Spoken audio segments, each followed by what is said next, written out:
Saudara Wali Kota Solo sekaligus putra Presiden Joko Widodo Gibran Rakabuming Raka belakangan dekat dengan sejumlah bakal calon presiden 2024. Namun sebenarnya apakah Gibran menjadi nama yang digadang-gadang bakal menjadi pendamping salah satu dari ketiga nama itu?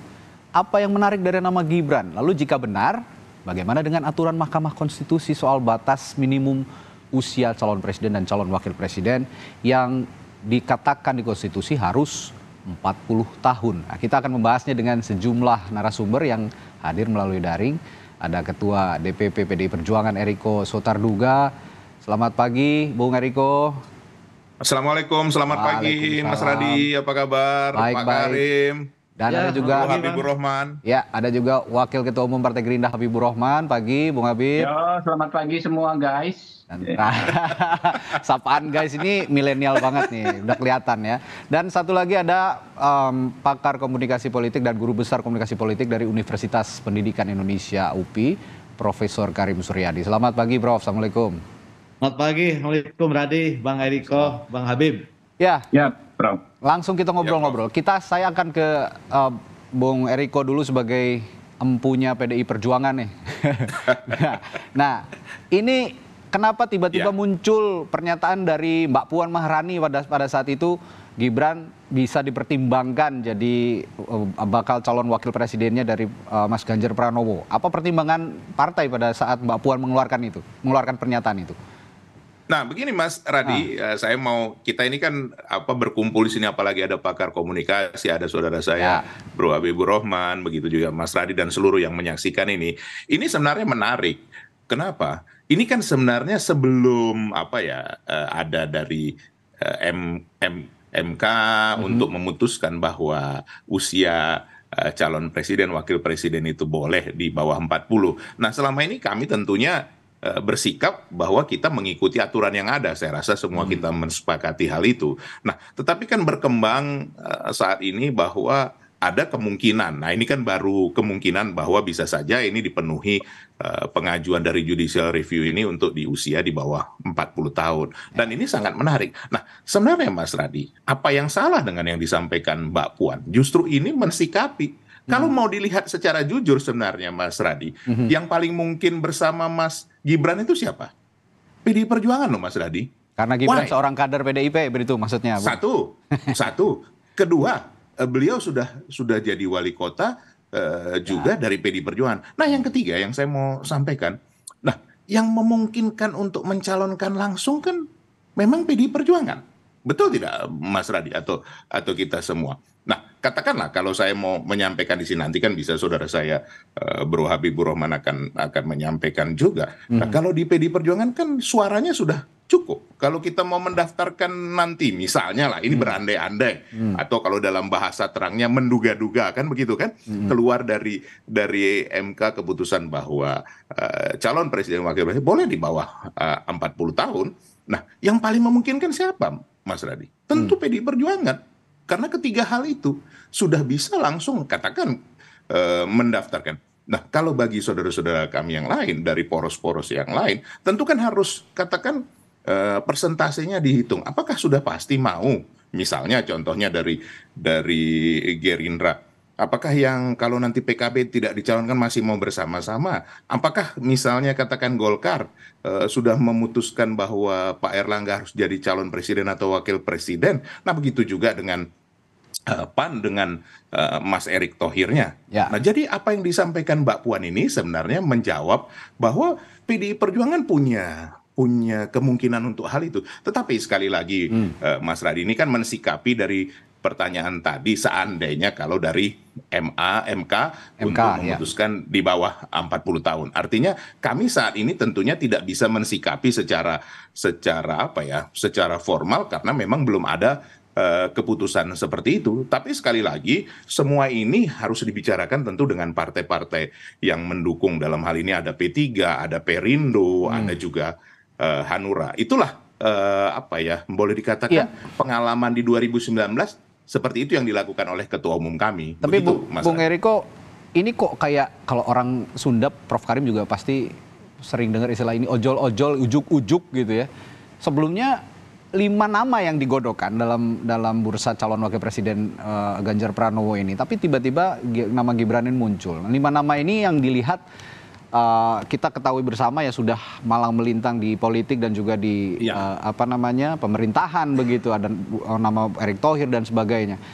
Sedangkan Gibran berkali-kali juga menanggapi saya ini masih prematur begitu. Saya ini masih belum menjadi politisi, belum matang, menjadi kepala daerah juga baru begitu. Nah, ini apakah hanya memang dugaan publik bahwa PDI Perjuangan ini ingin menggait simpati atau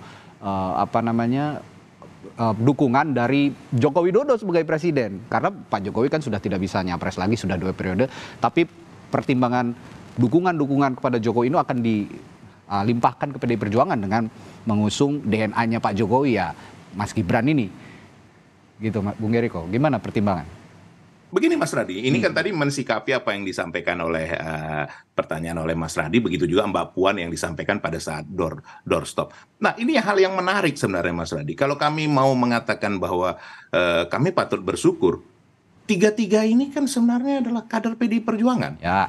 Coba kalau kita lihat dari mulai Bapak Presiden Joko Widodo, Mas Ganjar, kemudian Mas Gibran, kan begitu kan? Nah, hanya tinggal ada satu hal yang kadang kita sering mengabaikan hal ini, Mas Radi maupun kita semua, bahwa kita sebenarnya melihat yang memilih ini siapa. Kalau kita berhitung secara matematis, nanti Profesor Karim bisa menyampaikan, PDI Perjuangan dengan seluruh kerjasamanya, adakah suaranya lebih dari 30%? Tidak juga, kan begitu. Begitu juga dengan dari poros Gerindra, apakah suaranya sudah bisa lebih dari 50%? Ada jaminan seperti itu? Begitu juga dari poros yang ketiga, tidak ada jaminan. Nah, ini yang kadang kala kita lupa bahwa kita harus bekerja sama. Kalau minjam istilah koalisi, kalau kami sebenarnya itu adalah istilah di parlementer ya. Sebenarnya kalau mau bekerja samalah dengan rakyat. Karena rakyatlah yang nanti akan memilih. Nah, sekarang yang menarik Mas Radi, siapa? Kalau calon presiden kami kan sudah pasti akan mengajukan Mas Ganjar. Ya. Itu sudah kesepakatan dengan partai-partai, dengan Perindo, dengan P3 maupun Hanura. Nah, siapa calon wakil presiden yang dikehendaki oleh rakyat juga? Nah, ini juga kan hal yang menarik. Nah, ini perlu proses. Sebenarnya siapa yang dikehendaki oleh rakyat? Karena kenapa, Mas Radi? Kita jangan lupa, Pak Jokowi sendiri yang menyampaikan dalam pidatonya kemarin, bahwa pemimpin yang akan datang ini sangat penting. Untuk apa? Untuk Indonesia bisa menjadi negara maju, negara yang sejahtera. Ini 2 periode ke depan ini, 13 tahun bahkan beliau menyampaikan, itu adalah hal yang paling sangat penting dalam periodisasi pembangunan Indonesia ke depan. Nah, jadi kalau melihat ini, kenapa sebenarnya disampaikan Mbak Puan dan kami semua, dan Ibu Mega, coba perhatikan, Ibu Ketua Umum memberikan sepenuhnya, katakan kebebasan dalam hal ini untuk mengajukan siapa saja. Karena kenapa? Yang memilih itu nanti kan Mas Radi adalah rakyat itu sendiri, seperti itu Mas Radi. Apakah betul akseptabilitasnya juga? Saya yakin PDIP juga punya data akseptabilitas soal Gibran Raka Buming. Nanti saya akan tanyakan hal itu, tapi apalagi dari hasil Bang Kompas terakhir ini kan Mas Radi kan? Saya akan hanya tanyakan hal itu ke Anda nanti Bung Eriko. Tapi saya harus ke Bung Habib dulu. Benar nggak sih Bung Habib bahwa Pak Prabowo Subianto ini juga punya minat yang cukup tinggi terhadap Gibran saat ini untuk dijadikan bakal calon wakil presiden beliau? Ya, kami perlu sampaikan dulu bahwa terkait permohonan uji material di Mahkamah Konstitusi soal batas usia tersebut, kami mengajukan diri sebagai pihak terkait. Oke. Terkait itu kalau menurut jangan dipotong. Menurut peraturan Mahkamah Konstitusi adalah pihak yang karena kepeduliannya menyatakan sikap. Nah, kami peduli dengan anak-anak muda ya, agar soal pencalonan ini tidak hanya merujuk pada usia seseorang. Banyak anak muda ya masih usia belum 40 tahun ternyata sudah matang. Begitu juga banyak orang yang sudah lewat 70 tahun tetapi masih energik. Jadi soal usia itu kan urusannya orang per orang, nggak bisa digeneralisir. Nah, lalu bagaimana sosok Mas Gibran di mata kami, di mata Pak Prabowo? Ya, kami sangat menghormati beliau ya. Sangat melihat Pak Gibran adalah sosok perwakilan anak muda yang berprestasi. Beliau memang anak presiden, tetapi ketika melakukan ketika kampanye kemarin, beliau bikin tim sendiri yang melibatkan anak-anak muda juga, gitu kan? Ya. Nah, sehingga beliau terpilih, dan ketika terpilih beliau juga kerjanya maksimal, ya. Kita lihat ada pembangunan yang signifikan di kota Solo. Lalu beliau juga sosok yang sangat humble, tidak mentang-mentang anak presiden sombong dan lain sebagainya, ya. Dan terakhir yang terpenting, Gibran ini orangnya sangat komunikatif di media sosial, ya. Beliau sangat-sangat komunikatif, sehingga dia menjelma menjadi sosok anak muda yang menjadi parameter anak muda saat ini, gitu loh.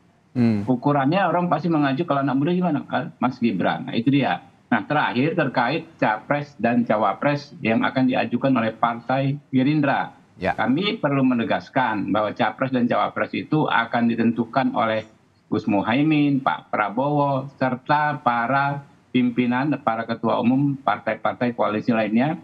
Dengan cara apa? Dengan cara musyawarah.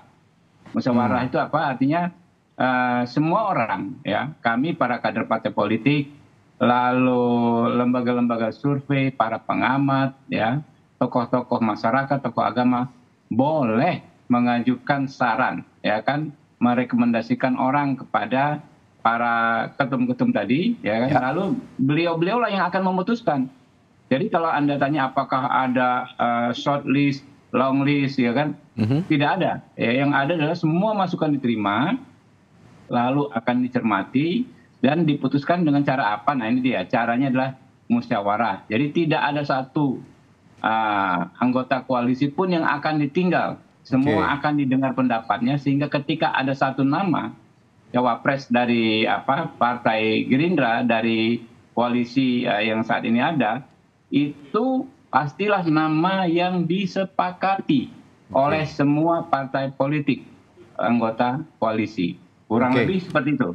Ya, berarti tetap ada masuk radar begitu nama Gibran, cuman ya semua itu tergantung nanti musyawarah antara Gerindra, lalu PKB, Golkar dan juga PAN yang saat ini sudah berkoalisi. Nah, bagaimana dengan, saya ingat pernyataan dari Sekjen Partai Anda, Bung Habib, yang jadi prioritas itu adalah Caimin untuk mendampingi Pak Prabowo. Nah, ini ada sedikit kontradiktif antara pernyataan Anda tadi juga, bahwa prioritas itu berarti ya presentasinya lebih tinggi lah dibandingkan Gibran begitu untuk menjadi pendamping Prabowo. Anda salah memahami pernyataan saya, sangat-sangat tidak kontradiktif. Tidak kontradiktif. Relevan. Ya, sangat relevan, sangat paralel. Oke. Ya, bahwa semua nama-nama tersebut tidak akan diputus tanpa persetujuan Gus Muhaimin dan PKB. Sebagaimana saya sampaikan tadi, itu semua akan diputus secara musyawarah dan nggak akan keluar nama tanpa persetujuan salah satu apalagi, ya, PKB dan Gus Muhaimin. Tidak akan mungkin keluar nama tanpa persetujuan beliau-beliau itu. Baik, saya ke Prof Karim. Prof, dari perbincangan saya dengan Bung Eriko, Bung Habib, Anda saya yakin udah menangkap komunikasi politik yang beliau-beliau sampaikan tadi. Apa yang Anda tangkap dari pernyataan kedua narasumber yang lain kita ini, Prof Karim? Ya, kita sedang membahas tema sebenarnya sudah lama, ya, purnama politik Gibran.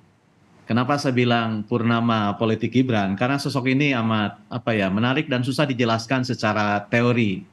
Susah mencari teori komunikasi politik yang menjelaskan fenomena Gibran ini. Dilihat dari cara dia berkomunikasi kan kayak yang males, yang sungkan gitu ya. Meskipun kata Mas Habib tadi humble, ya. Mungkin humble-nya dia, tapi tidak retoris dan lain-lain. Saya bilang purnama politik karena apa? Karena saya harus mengatakan apa adanya, bahwa sumber kekuasaan Gibran itu tidak dari Gibran sendiri. Ya. Betapa banyak wali kota yang berhasil kok, dekatnya tetangganya, tapi tidak semencuat itu. Justru karena Gibran menjadi wali kota, maaf ya Bang Eriko, saya melihat pejabat tinggi itu seperti menjadi kepala dinasnya Mas Gibran. Datang bergantian ke Solo, tidak pernah misalnya event ke Bandung yang dekat gitu. Sebegitu banyak pejabat tinggi yang datang ke Bandung gitu. Dibanding dengan ke Solo. Jadi ke Solo itu ngantri. Bahkan bukan hanya pejabat tinggi, bahkan rektor pun datang menawarkan bantuan. Nah, ini kekuatan real Machtfaktoren, real kekuatan politik nyata. Nah, tapi pertanyaan sebegitu. Nah, saya bilang purnama politik karena saya menganggap Gibran ini bukan matahari. Gibran ini adalah bulan. Kekuatan politiknya terpantur dari sumber lain. Dan kalau kita lihat misalnya sejarah politik Indonesia kan banyak putra mantan presiden yang susah gitu ya, yang susah masuk gitu. Karena apa? Karena kehilangan momentumnya.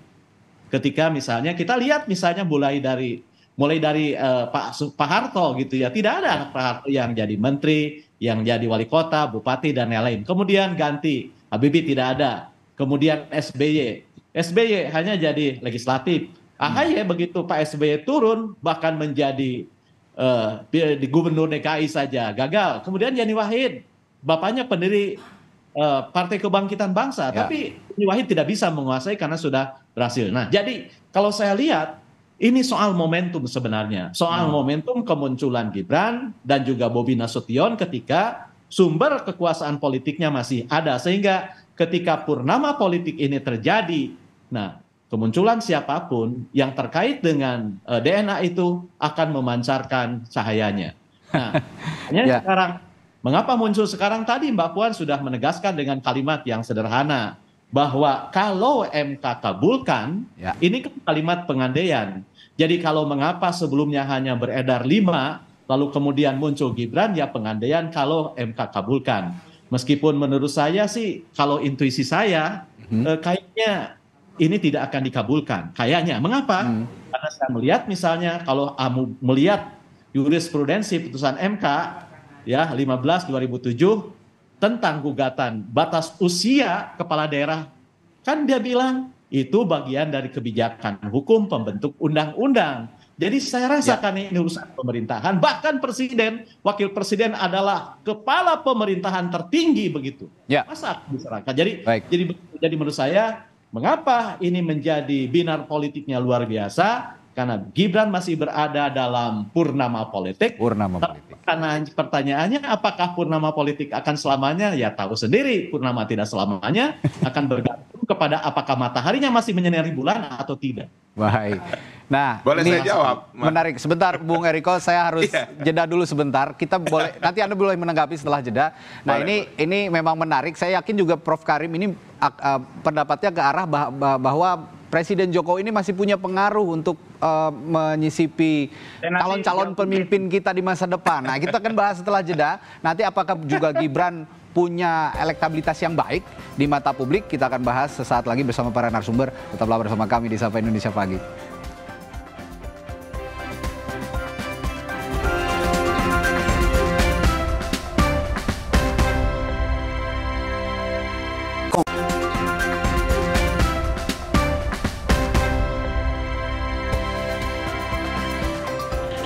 Ya, kembali di Sapa Indonesia Pagi masih dengan 3 narasumber kita. Ada Bung Eriko Sotarduga dari PDI Perjuangan, Bung Habibur Rahman dari Partai Gerindra, dan ada pakar komunikasi politik dari Universitas Pendidikan Indonesia, Profesor Karim Suryadi.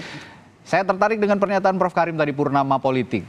Yang juga sudah gatal untuk mengomentari tadi ada Bung Eriko Sotarduga. Silakan Bung Eriko, soal purnama politik ini apa yang Anda tangkap dari pernyataan Prof Karim?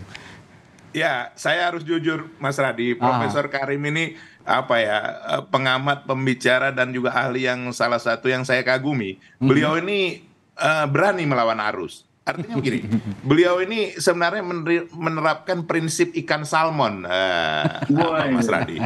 Berani melawan arus untuk apa? Untuk menelurkan hasil telur yang terbaik. Betul tidak? Untuk terjadi proses regenerasi. Jadi terima kasih Prof Karim. Saya sebenarnya jujur saja, dan ya saya yakin Mbak Puan juga seperti itu. Artinya begini, situasi sekarang kan hot issue itu terjadi oleh media sendiri, dan sebenarnya Prof Karim, Bro Habibur Rahman, ini Radi juga yang memulai hal ini kan begitu kan, dengan andai-andai ini yang belum diputuskan sudah diandaikan kan begitu. Loh, semua kemungkinan kan bisa terjadi. Nah makanya kenapa jadi headline Kompas TV juga jadi ini, ya wajar saja ini hot issue. Nah, bagi kami tentunya kan kami harus mensikapi hal ini walaupun itu masih berupa berandai-andai. Dan saya sudah sampaikan dari awal tadi, sebenarnya kita kan berjalan mengikuti aturan hukum yang ada, Profesor Karim. Betul tidak? Kan sampai saat ini masih seperti itu. Makanya kenapa Mbak Puan juga menyampaikan ada 5 calon yang kuat. Tapi dengan katakan mengikuti situasi yang berandai-andai ini, ya kita bisa menambahkan apa yang salah dalam hal ini. Dan saya mau mengingatkan di sini, Prof Karim, tidak bisa kita memilih siapa orang tua kita. Tetapi ya memang kita harus berbicara jujur juga. Tidak semua bisa seperti itu. Saya sedikit mau meralat tadi yang disampaikan Prof. Pak Harto punya anak yang almarhum Pak Harto yang menjadi menteri, Pak Profesor Karim. Itu Mbak Tutut. Jadi ada juga yang dari beliau seperti itu. Jadi maksud saya di sini bahwa setiap era ada zamannya, setiap masa ada waktunya. Jadi bisa saja situasi-situasi momentum ini membuat ini menjadi satu kesempatan. Apa yang salah dalam hal itu? Tetapi saya mau mengingatkan kepada kita semua, termasuk kepada Prof, kepada Bro Habibur Rahman sebagai kita berkompetisi, begitu juga Mas Radi dan seluruh media. Ingatlah, nanti yang memilih ini juga rakyat. Ya. Kita tidak bisa menjamin bahwa kalau ini lebih populer, ini lebih baik. Sama tadi meminjam yang disampaikan tadi dalam pembicaraan kita sebelumnya. Kenapa tidak katakan poros Gerindra memilih saja langsung dengan Mas Erick Thohir atau dengan Caimin? Tentu ini kan ada pertimbangan-pertimbangan semua. Jadi di PDI Perjuangan juga seperti itu bersama dengan mitranya, Prof. Jadi kita sekarang mensikapi situasi yang ada di dalam ini dan sekaligus menjadikan ini Mas Radi? Ini menarik supaya masyarakat betul-betul memahami siapa nanti akan menjadi calon pemimpinnya, baik itu calon presiden maupun wakil presiden. Ini hal yang positif yang tadi disampaikan oleh Profesor Karim, walaupun melawan arus Profesor Karim ini kan begitu. Bung, ini juga jadi pertanyaan banyak publik termasuk saya begitu. Untuk membuktikan bahwa PDI Perjuangan ini memunculkan nama Gibran ini bukan hanya sekedar gimmick gitu. Pasti Anda juga sebagai kader dan juga seluruh pengurus di PDI Perjuangan punya data soal elektabilitas dan akseptabilitasnya Gibran Rakabuming. Tapi jika dilihat dari beberapa hasil lembaga survei, nama Gibran ini jauh dari radar cawapres. Jadi apa yang bisa Anda buktikan bahwa ini bukan sekedar gimmick, bahwa ini memang serius begitu memunculkan nama Gibran Rakabuming? Begini, ini kan mensikapi situasi bila mana tadi kita sepakati dari awal bahwa kalau dari MK memutuskan bahwa usia di bawah 40, sehingga kami bisa memunculkan juga calon yang memenuhi syarat untuk itu. Kan range ini begini, Mas Radi maupun kita semua. Kan ada pemilih milenial yang katakan generasi Y dan generasi Z. Ada generasi X, ada juga generasi baby boomers. Semua ini kan punya pangsa di dalam pemilihan ini. Dan kalau kita mau berbicara jujur, 40% dari pemilih nanti di tahun 2024 adalah Gen Y dan Gen Z ini. Nah, mereka kan juga mengapresiasi apa yang menjadi wakil daripada mereka. Nah, ini nanti kalau ini perkembangan, ini sekali lagi berandai-andai ya Mas Radi. Bila mana MK mengeluarkan seperti itu, tentu kami harus juga mengakomodir hal ini. Kami juga akan mensurvei ini kepada masyarakat dan kami akan menurunkan ke tingkat bawah seperti apa respon dari masyarakat. Karena sekali lagi, yang memilih ini nanti Mas Radi bukan elit politik, bukan partai politik mencalonkan. Yang memilih adalah rakyat itu sendiri. Baik, saya ke Bung Habib. Pertanyaannya mirip, hampir sama. Apakah memang munculnya atau simpatinya Gerindra terhadap Gibran Rakabuming Raka ini yang juga diikut sertakan jadi pendampingnya Pak Prabowo nanti dan dibahas di koalisi, apakah ini cuman gimmick atau cuman ingin menarik simpati masanya Pak Jokowi, karena Gibran kita ketahui DNA-nya Pak Jokowi gitu, Bung Habib? Ya, pertama saya perlu tegaskan lagi, saya tidak pernah katakan Pak Mas Gibran dibahas, ya saya tidak tahu siapa yang dibahas, tapi kami semua ya bahkan masyarakat bisa menyampaikan masukan kepada para ketum. Sebagai masukan, baik. Saya mau menanggapi dikit Prof Karim soal Mas Gibran tadi dikatakan karena support dari pemerintah dan lain sebagainya. Ya pengaruh sih pasti ada, ya namanya pengaruh pasti ada. Insentif seperti itu ikut mempengaruhi kesuksesan beliau dalam menjalankan tugas beliau untuk terpilih. Tetapi apakah itu absolut? Apakah itu mutlak? Apakah itu penentu satu-satunya? Di zaman sekarang tidak lagi menurut saya. Ya, karakter seseorang itu, keberhasilan seseorang itu dipantau oleh publik, gitu kan ya. Bahkan bisa jadi bumerang, ya. Ke posisi sebagai anak presiden, ya, sebagai anak dari tokoh politik itu bisa jadi bumerang. Kenapa? Kalau ada elemen masyarakat yang tidak suka dengan kebijakan orang tuanya, maka si anak yang sebenarnya tidak punya dosa, belum apa-apa sudah dapat masalah gitu kan, sudah terganggu karir politiknya. Nah itu dia, zaman sekarang itu yang anak-anak muda itu kadang-kadang kesal dengan kita generasi tua dalam tanda kutip ya, yang gampang sekali mensimplifikasi. Oh terang aja, anak presiden pasti bagus karirnya. Oh terang saja ya. Nah itu juga yang membuat anak muda menjadi apatis. Sekarang ini kami Partai Gerindra ya sangat menghargai orang ya seperti misalnya sosok Mas Gibran ya. Mau berpolitik aja kita hargai. Kenapa? Berpolitik itu kan artinya ingin berjuang untuk orang banyak, ingin melakukan hal-hal untuk orang banyak dengan mengorbankan sejumlah hal-hal yang terkait pribadi, mulai waktu, tenaga, dan biaya. Nah, sekarang di zaman Z ya, di zaman milenial Z ke bawah, karakter seseorang itu bukan hanya dari parameter yang seperti disampaikan Prof. Karim. Ya, Gibran, orang nggak pusing kok dia anak siapa, tapi lihat karakternya, ya, lihat bagaimana dia humble, bagaimana dia menunjukkan kepemimpinan di media sosial dan lain sebagainya. Orang suka gitu loh. Karena memang bisa jadi gara-gara dia anak presiden, anak seorang tokoh politik, justru dia malah dibenci oleh orang yang tidak suka dengan orang tuanya. Nah, faktanya kan terjadi sebaliknya gitu loh. Nah, ini yang harus diuji. Siapapun dia, ya kan, anak siapapun, seperti kata abang saya, Bung Eriko ya. Silakan saja. Kita nggak bisa milih mau jadi anak siapa. Nah, tinggal publik dan rakyatlah yang menguji. Karena kan ini bukan jabatan yang ditunjuk. Bukan ditunjuk jadi menteri tanpa proses seleksi publik. Tapi ditunjuk jabatan-jabatannya Mas Gibran ya. Dipilih melalui pemilihan yang jalannya panjang sekali. Ya, berbulan-bulan bahkan bisa bertahun-tahun orang untuk kerja supaya elektabilitasnya tinggi dan terpilih. Begitu juga misalnya Mas Gibran untuk maju lagi ke posisi-posisi yang lebih tinggi, bukan jabatan yang dipilih, gitu, bukan menteri, bukan pejabat tetapi jabatan yang dipilih oleh publik melalui proses seleksi pemilihan yang sangat-sangat rumit dan harus kerja keras. Oke, Bung Habib, tapi ya sekali lagi saya sulit untuk tidak mengaitkannya dengan sosok Pak Jokowi. Pak Prabowo dan Pak Jokowi juga punya momen-momen yang sering begitu ya untuk bersama. Tapi apakah Anda juga sebagai pengurus partai itu banyak publik yang menganggap bahwa wah Pak Prabowo nih nyapres ikut nebeng Pak Jokowi terus. Apakah Anda tidak ada rasa risih begitu Pak? Ada anggapan seperti itu Bung Habib? Jadi gini ya, Pak Prabowo sejak pertama pemerintahan ini selalu menjadi menteri berkinerja terbaik berbagai lembaga survei. Coba dicek, ya kan?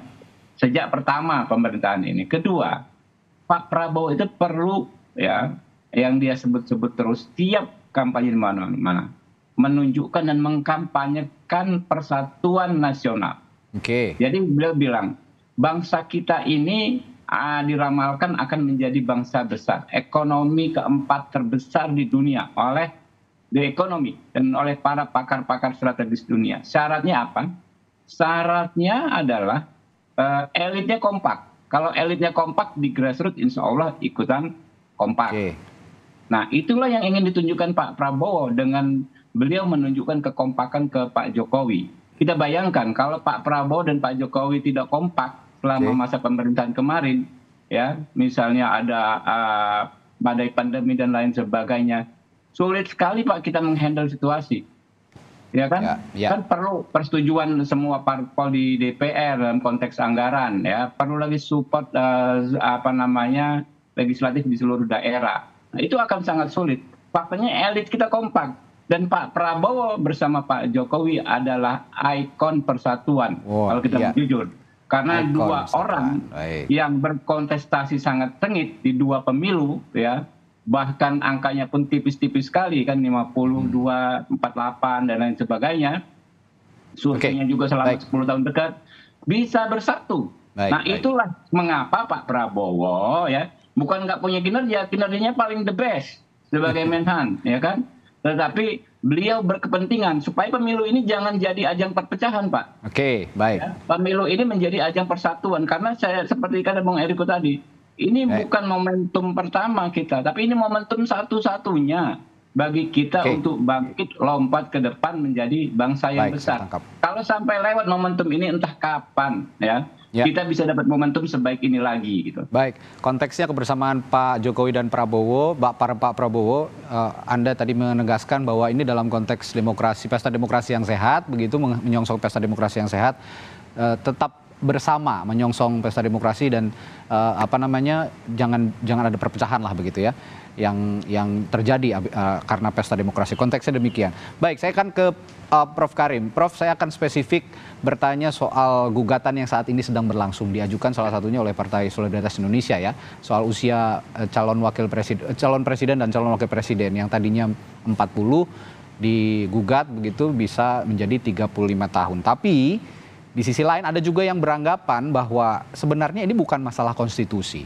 Karena di Undang-Undang Dasar 1945 itu di amandemen yang keempat kalinya pasal 6 ayat 2 mengatakan, saya bacakan di sini, syarat-syarat untuk menjadi presiden dan wakil presiden diatur lebih lanjut dengan undang-undang. Nah, kita ketahui undang-undang ini yang buat legislatif. Bapak-bapak ini juga nih, Pak Eriko, Bung Eriko dan Bung Habib juga yang membuat undang-undang di DPR. Nah, Prof. Karim melihat apakah anggapannya demikian bahwa ini bukan masalah konstitusi tapi sebenarnya masalah politik saja begitu, Prof? Oke, yang pertama begini, tadi saya bilang ini soal purnama politik Gibran, ini soal momentum ya. Baik. Dalam ilmu politik, momentum itu kemunculan seseorang yang pas gitu, yang dinanti, yang ditunggu. Tadi Bang Eriko mengorek saya tentang kemunculan Mbak Tutut, tapi Mbak Tutut itu menjadi menteri tahun 97, 32 tahun setelah Pak Harto menjadi presiden. Saat di mana eksistensinya mulai diragukan, dipertanyakan, diperdebatkan. Hal ini berbeda momentumnya dengan Jokowi dengan tingkat approval yang sangat tinggi begitu. Itu Bang Eriko ya. Jadi bukan berarti tidak saya sebut karena momentumnya beda. Yang kedua, kalau diskusi karakter ini bisa panjang, bisa pendek. Ya. Pendek kapan? Ya jawabannya kalau sudah kita tidak bisa memilih menjadi anak siapa. Artinya apa? Artinya ini kan gifted. Kalau sudah gifted ya sudah kita berserah pada takdir. Dan sering saya katakan bahwa soal silsilah dan golongan darah itu ibarat air dalam masakan, ibarat air dalam menu. Itu adalah hak dasar yang dimiliki oleh siapapun. Tetapi ketika kita menilai menu makanan, kita tidak pernah menilainya dari air yang digunakan untuk memasak. Tapi seringkali kita nilai dari menu yang dibubuhkan kepada air itu. Makanan atau bahan-bahan makanan, apakah daging, apakah ayam yang diimbuhkan ke dalam air itu. Jadi saya tidak menyoal soal DNA, soal anak siapa, tapi yang saya dambakan itu soal bumbu-bumbu, zat-zat yang dimasukkan dalam air itu, sehingga air itu menjadi sop, menjadi sayuran, dan lain-lain. Kemudian yang ketiga, saya bukan ahli hukum tata negara, Radi. Baik. Jadi meskipun saya tahu saya tidak punya kewenangan akademik untuk menjawab itu. Baik.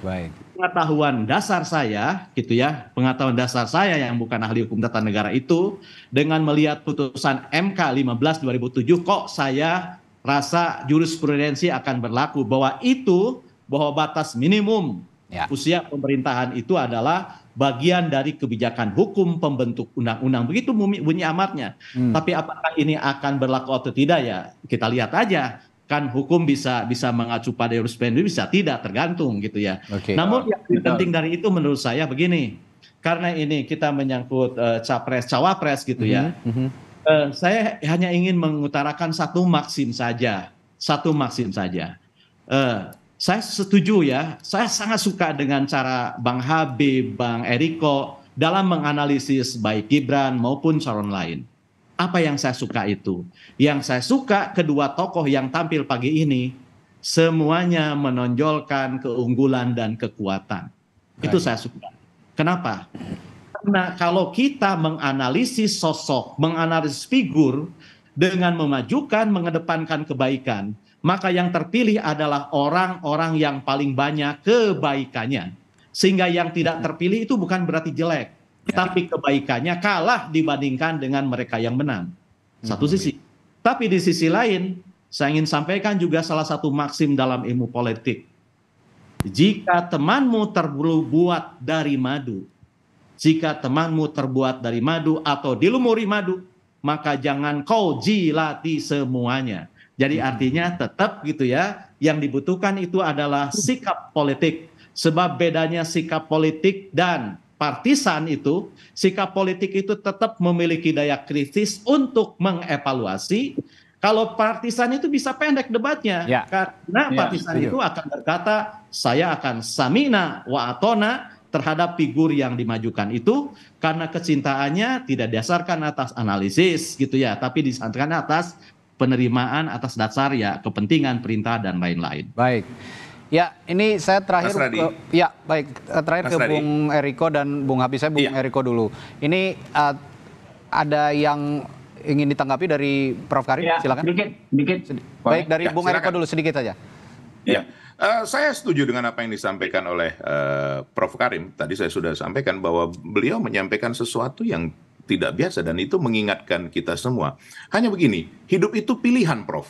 Jadi ada yang memang katakanlah tadi yang disampaikan Prof, katakan ada yang mau mencari muka, mengendorse atau ada apa, sah-sah saja karena tingkat ininya Pak Jokowi itu 81-82%. Kalau kita lihat juga hasil Litbang Kompas, nanti kita bisa bahas di berikutnya supaya diundang lagi nanti sama Mas Radi ini kita kan. Persis itu. Itu pembagiannya. Poros ketiga tinggal 19%, seperti gitu. Nah, kalau kita melihat juga Prof, ada kesempatan, ada momentum, tapi tidak mampu juga, tidak bisa juga. Kebetulan daerah saya, asal saya dari Sumatera Utara, dari Medan, saya melihat bagaimana kepemimpinan saudara Bobi, Adinda Bobi itu juga berjalan lebih baik. Nah kalau kita juga ke Solo, saya sangat sering ke Solo, itu memang sangat baik. Terus apa yang keliru dalam hal ini? Yang paling utama adalah apapun proses itu tadi yang disampaikan Prof itu, hasilnya dinikmati oleh rakyat. Rakyatlah yang menjadi panglima, rakyatlah yang merasakannya. Itu yang jauh lebih penting. Walaupun katakan pejabatnya ada yang cari muka, ada yang apa, ya hasilnya yang kita mau lihat. Dan bagaimana proses itu berjalan dengan baik. Dan yang paling penting tidak nanti dikorupsi ininya. Itu paling utama, Prof. Kalau dikorupsi udah pasti hasilnya tidak baik. Saya sependapat sama Prof. Terima kasih, Prof. Baik, silakan Bung Habib. Ya, saya terima kasih sekali, ini banyak dapat masukan berharga dari Prof. Karim dan rekan-rekan ya, Bung Eriko. Cuma memang kalau soal keputusan MK itu, Prof, kadang-kadang saya ini kan sebelum di DPR saya ini pengacara banyak sekali berpraktek di MK, Prof. Jadi kita ini kayak kiper, MK itu kayak penendang penalti. Kita lompat kanan, bola lari ke kiri. Kita lompat kiri, bola ke kanan, gitu kan. Artinya apa namanya hakim itu kalau mau membuat putusan ya bisa-bisa aja. Ya, bahkan ada sekarang di sertifikasi namanya living constitution. Nah, kan kalau tadinya ada living law, ya kan. Hukum bisa berubah tergantung situasi dan kondisi yang terkini. Sekarang pun ada namanya kalau di MK itu living constitution. Jadi ada perkara yang nyaris sama. Kita udah kadang-kadang ada gugatan, kita menyusun gugatan, kita menduplikasi perkara yang berhasil sebelumnya, Prof. Persis. Ya, tetapi hasilnya bisa beda. Itu dia, kita kiper, kita lompat ke kanan, bola ditendang ke kiri, gitu kan. Kadang-kadang bisa seperti itu. Jadi kita serahkan sajalah kepada yang berwenang. Baik, terima kasih Bapak-bapak dialog hari ini, pagi ini banyak sekali manfaat, banyak sekali pelajaran yang bisa dipetik. Mulai dari Prof. Karim tadi bilang purnama politik, itu bisa saja nanti purnamanya surut atau tidak, kita masih nantikan. Dari Bung Eriko juga katanya mempelajari ikan salmon yang berenang melawan arus untuk menghasilkan yang terbaik. Dan Bung Habibur Rahman tadi mengatakan bahwa kebersamaan Pak Jokowi dan Pak Prabowo ini hanya untuk kebersamaan menjelang pesta demokrasi 2024, supaya kita nih ya jangan ribut-ribut lah, damai-damai saja. Politik itu kan hanya untuk mencari pemimpin begitu. Baik, terima kasih Bapak-bapak, luar biasa dialog hari ini. Terima kasih Bung Eriko Sotarduga, Ketua DPP PDI Perjuangan, Wakil Ketua Umum Partai Gerindra Habibur Rahman, dan Profesor Karim Suryadi dari Pengamat Komunikasi Politik Universitas Pendidikan Indonesia.